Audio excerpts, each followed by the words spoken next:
There are a variety of negative entities I've been running into up down here, and I've been getting in trouble with them, being pushed and injured and threatened quite a bit.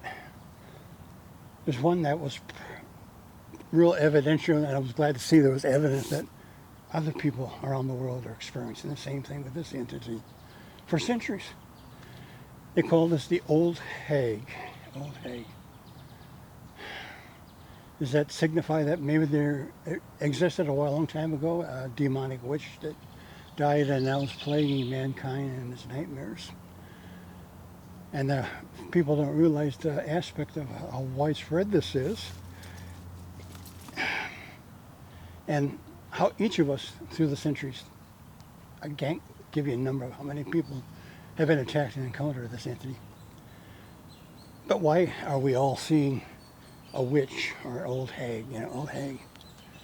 The human brain doesn't work that way. All these people for centuries, why would their mind come up with an old hag? So that's definitely evidence that there is something to this, and she's very, very powerful.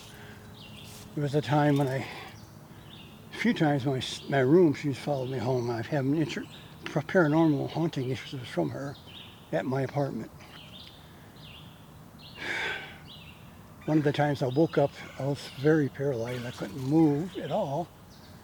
My eyes could look around, but I could see my windows for the moonlight coming in, and I could see my room. But on top of that, there was a dark figure that manifested itself right near my chest, or on my chest, and its face took the shape of an old hag. It was pretty scary. I get those evil witches you think about with long chins and scraggly hair and clothes. She's kneeling right on my chest. And the scary part about encounters with this entity is that she's almost killed me numerous times. And that's prevalent when the symptoms of encounters with her is that she seems to have the ability to make you not breathe, or almost she's choking you, or I can't get my lungs to expand. I can't do anything. So I'm terrified, because how long can I go without breathing before I die? I've come a long time where she never left, and I was getting concerned. What happens when you don't breathe for a certain period of time? Is there death, or is it just unconsciousness? But whatever the case was, this has happened numerous times. And one time I know this is going to sound weird, it's part of paranormal. If you don't believe it, just talk to Agent Scully. She's a scientist. This thing, when I woke up, I was paralyzed again. But I could look over towards my door that exits my apartment. On the ceiling, I could see her. Doesn't make sense. She was floating against the ceiling. And then she came over real quick and down by my face. And I was so scared I couldn't look at her. I hear her teeth gnashing and the breathing issue continuing again.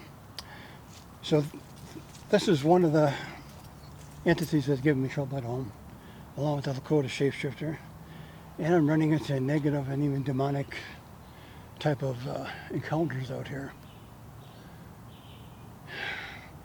I'll be making a trip to La Crosse here in next week sometime. I need to see my sisters for a couple of days. It's always hard for me to take these trips because I can never find a hotel or motel with beds that are comfortable. But that's for another video. I just wanted to at least make a few videos and let you know I am planning a road trip next week, and it looks like I can't get down here at all. I'm going to start trying to go back up to my Bigfoot research sighting areas.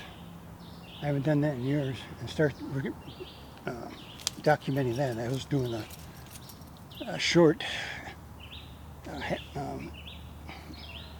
let's just say I was getting so interested in it, I was making lots of trips. And I was sidelined because I got diagnosed with a pulmonary embolism. I had a blood clot in my leg. But that was years ago. So that sidetracked me. I'm on medication now, and that problem is non-existent. But I have to take a blood thinner medication the rest of my life. That's all right, to survive. Do what I can. Let me pop another video. I'm going to do something where, since I'm over here, I'll run this ghost communication app and just let you guys know that there is activity in this area. 54th and Hiawatha Avenue South, and it's called the Minnehaha Dog Park System.